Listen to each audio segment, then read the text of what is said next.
দেখে না মেয়েটা বোরখা পরা ছিল না মেয়েটার মাথায় তিলক কাটা ছিল। ওরা যখন ধর্ষণ করে ওরা দেখে না মেয়েটা আদিবাসী ছিল না মেয়েটা প্রতিবন্ধী ছিল। তাই সকলের কাছে অনুরোধ যে আদিবাসীর বাড়িতে এসে ভাত খেয়ে যায় না প্রধানমন্ত্রী, অমিত শাহ, মুখ্যমন্ত্রী, এরা ভাতটাই খেতে আসতে পারে, কিন্তু আপনার বাড়ির লক্ষ্মীর যখন শারীরিকভাবে নির্যাতন হয় এরা বিচার চাইতে রাস্তায় নামতে পারে না। গোটা উত্তরবঙ্গ জুড়ে বিজেপির নাকি রমরমা বাজার। একটা মন কি বাত করলো না দেশের প্রধানমন্ত্রী। বেটি বাঁচাও বেটি পড়াও স্লোগান দিয়েছিল, তিনি একবারও বলল না যে পশ্চিমবঙ্গে এরকম চলছে, আমি তার বিরুদ্ধে প্রতিবাদ জানাই বা তার বিরুদ্ধে আমি যথাযথ ভূমিকা গ্রহণ করব। বলছে না, কারণ বিজেপিও জানে আমি হাতরাসে কি করেছি, তৃণমূলও জানে আমি হাঁসখালিতে কি করেছি। আজকে এখানে বসে একজন বলল যে ফাঁসির দাবি তোমরা তোলো, ফাঁসি চাই, আমরাও চাই, বিশ্বাস করুন। ফাঁসি কেন, ওর থেকেও যদি আরও খারাপ সাজা থাকে তবে এদেরকে দেওয়া হোক, কিন্তু শুধু সঞ্জয় রায় ফাঁসি দিয়ে দিলে তো ওর দড়িটার সাথে সাথে তৃণমূলের দুর্নীতিটাও ঢাকা পড়ে যাবে। ফাঁসি ফাঁসি করছে রাজ্যের মুখ্যমন্ত্রী।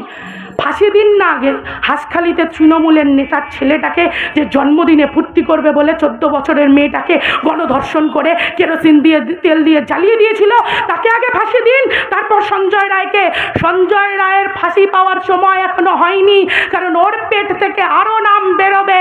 ঠিক যেমন বেরিয়েছে সন্দীপ ঘোষ, ঠিক যেমন বেরিয়েছে টালা থানার ওসি। আর ওসিদের কি দোষ দেবো? এই যদি কোনো আশেপাশে পুলিশ থাকেন দাদা, বিশ্বাস করুন আপনাদের প্রতি আমাদের করুণা হয়। আপনারা ধর্ষকদের স্যালুট করেন আর প্রতিবাদীদের ওপর লাঠিচার্জ করেন। আপনারা জানি না বাড়ি গিয়ে কি করে নিজের বউয়ের সামনে নিজের মেয়ের সামনে মুখ দেখান, কিন্তু পুলিশদের কাছেও আমাদের অনুরোধ, এবার গর্জে উঠুন।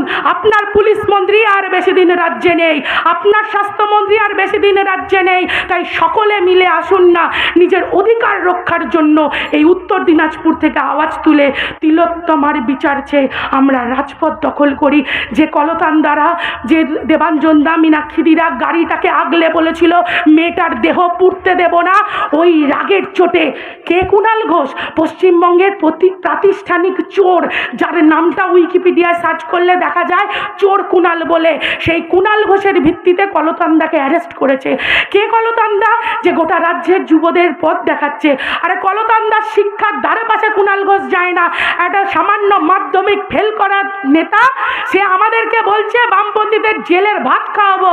আমরা বলতে চাই দুদিন আগে তো আপনি জেলের ভাতটা খেয়ে এসেছেন। কলতান্দা ছুটবে, কলতান্দা বেরিয়ে আসবে, শুধু তিলোত্তমার কলতান ছাড়া যাবে না।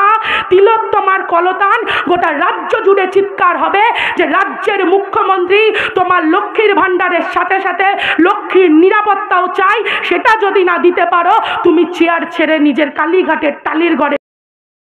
আপনারা খবরে দেখবেন দিন নেই রাত নেই, জুনিয়র ডাক্তাররা স্বাস্থ্য ভবনের বাইরে দাঁড়িয়ে আছে, বলছে স্বাস্থ্য ভবন সাফাই করে তবে যাব। আর তাদেরকে তৃণমূলের নেতারা কি বলছে? আজকে খানিকক্ষণ আগের খবর, তৃণমূলের সাংসদ উনি নাকি এবার প্রফেসর। ওই যে সন্দীপ ঘোষকে যেমন ডাক্তার বললে ডাক্তারদের অপমান করা, ওনাকে শিক্ষক বললে শিক্ষকদের অপমান করা হয়। সৌগত রায় নাম। বলছে ওদের ঔদ্ধত্য সহ্য করব না। আমরা বুক চুকে বলছি যে ঘটনা এই রাজ্যের সরকার ঘটালো, তাতে এই সরকারটার ঔদ্ধত্য গোটা বাংলার মানুষ আর সহ্য করবে না। এটা গোটা বাংলা জুড়ে মানুষ বলে দিয়েছে। একটা সরকার চলছে যেখানে মানুষের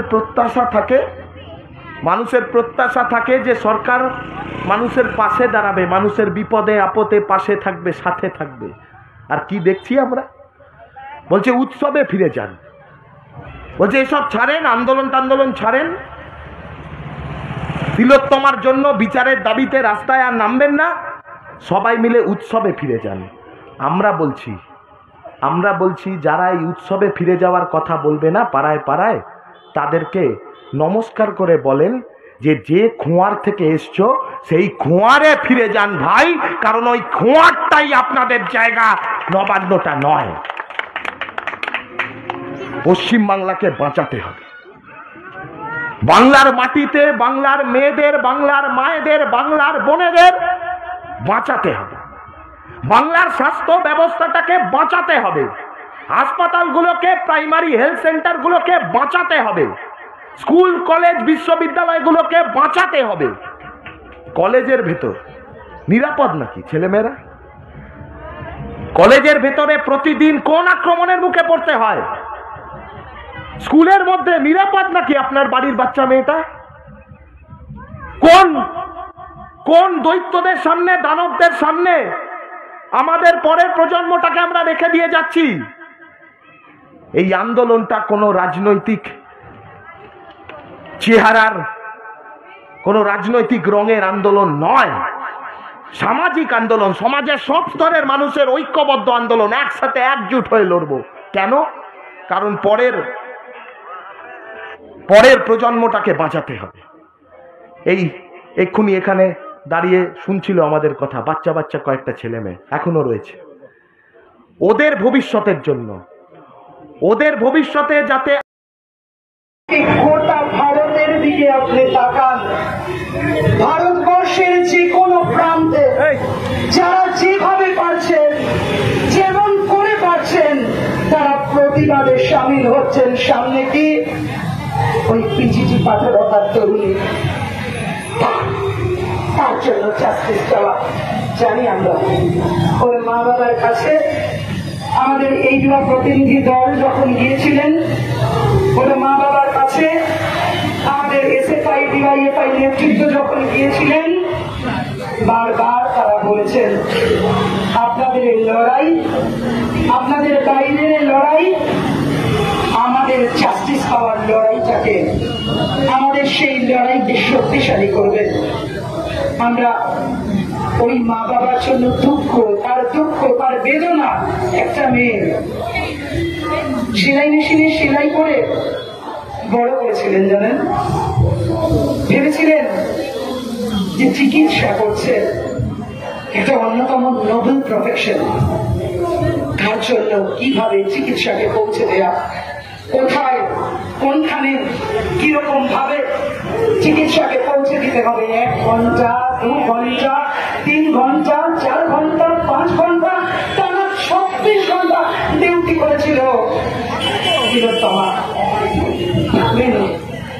না, বারে বারে জানাতে চেয়েছে কমপ্লেন, কিন্তু ভেবে দেখুন আমাদের রাজ্য সাদা নীলে মোড়া হবে, আমাদের রাজ্য এত বড় বড় ফ্লেক্সে মুখ ঢেকে যায়, বিজ্ঞাপনে মাননীয়ার বড় বড় মুখ টানানো হবে, কিন্তু আমাদের রাজ্যে শিক্ষা প্রতিষ্ঠানে এইরকম আর্জি করেন মেডিকেল কলেজের মতন মেডিকেল কলেজগুলোতে ইন্টারনাল কমপ্লেন কমিটি থাকবে না। ইন্টারনাল কমপ্লেন কমিটি ছিল না, তাহলে জানাতে পারতো, সেটার অভিযোগ জানাতে পারতো, কথা বলতে পারতো, কথা বলতে পারছে না মেয়েরা।